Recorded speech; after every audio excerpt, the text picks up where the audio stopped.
Pertama Pak, bahwa orang yang mencintai uang ada dua macam. Ada yang mencintai uang dan dia berbuat korupsi dalam keadaan dia mengakui bahwa korupsi itu haram, tahu dia itu haram. Tapi dia orang muslim dan dia tahu korupsi haram. Tapi dia mengikuti hawa nafsunya. Maka yang seperti ini kata para ulama sama halnya dengan maksiat yang lainnya. Contoh, seseorang yang berzina, kenapa berzina? Karena dia cinta kan sama wanita tersebut.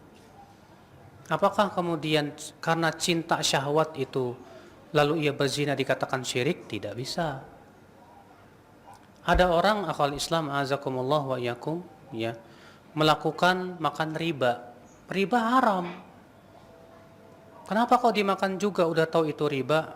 Ya karena sifat manusiawi, karena dia itu tahu, dia itu cinta harta. Apakah berarti orang yang makan riba itu musyrik dan syirik? Tentu tidak. Makanya Bapak sekalian, tidak setiap orang yang melakukan maksiat karena cinta sesuatu itu disebut syirik. Syirik itu kalau dia pertama, kecintaan kepada hartanya menganggap halal apa yang Allah telah haramkan. Dan mengatakan nggak apa-apa itu. Ya syariat Allah itu kecil. Sehingga ia remehkan syariat Allah, bahkan ia tentang Allah Subhanahu wa taala dan menganggap halal. Nggak apa-apa. Ini yang bisa menyebabkan dia kafir, murtad dari agama Islam. Makanya Bapak sekalian ya, kita harus melihat ya, karena cinta yang telah sampai derajat kepada kesyirikan itu kapan? Syekhul Islam Ibnu Qayyim rahimahullah menjelaskan, cinta itu berderajat-derajat. Derajat yang pertama disebut dengan mahabbah, cinta biasa. Naik kepada tingkat yang kedua yaitu sobabah, sangat cinta. Naik kepada derajat yang ketiga, ishq, terlalu sangat cinta sampai-sampai ya selalu ingat kepada sesuatu tersebut. Kemudian sampai kepada derajat yang paling tinggi apa?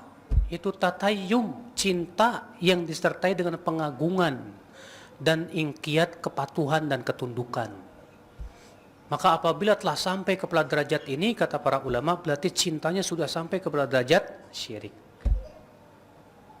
Makanya ya kita lihat, orang yang berbuat korupsi ini cintanya kepada harta sudah sampai belum kepada derajat seperti itu. Maka ini tidak bisa kita mutlakan ya. Harus dibedakan antara maksiat dan apa? Kesyirikan.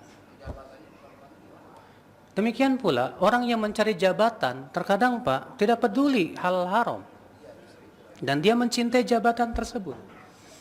Kemudian akhirnya dia tidak peduli hal haram, dia lebih mencintai jabatan. Ini ada jenis kesyirikan kata para ulama.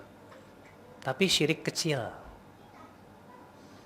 Kalau dia kemudian ya karena jabatan dan cintanya tersebut kepada jabatan sampai kepada derajat mempertuhankan, dalam artian mengagungkannya seperti mengagungkan Allah Subhanahu wa taala, dan ia pun kemudian melecehkan syariat Allah dan menentangnya, bisa jadi syirik besar.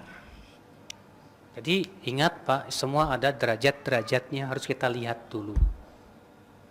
Iya. Masih ada yang bertanya, silakan.